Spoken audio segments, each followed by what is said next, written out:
Time to make something orange, the color of passion, inspiration, pleasure, creativity, and true embodiment.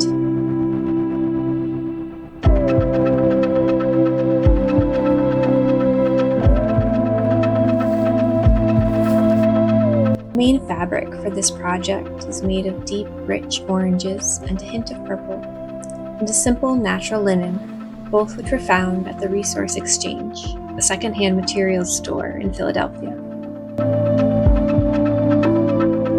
The design inspiration comes from a cute little newt I saw in the forest, a vibrant bit of orange nestled amongst the browns and greens.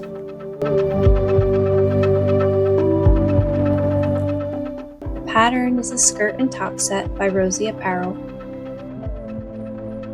and my assistant, of course, is Sweet Potato.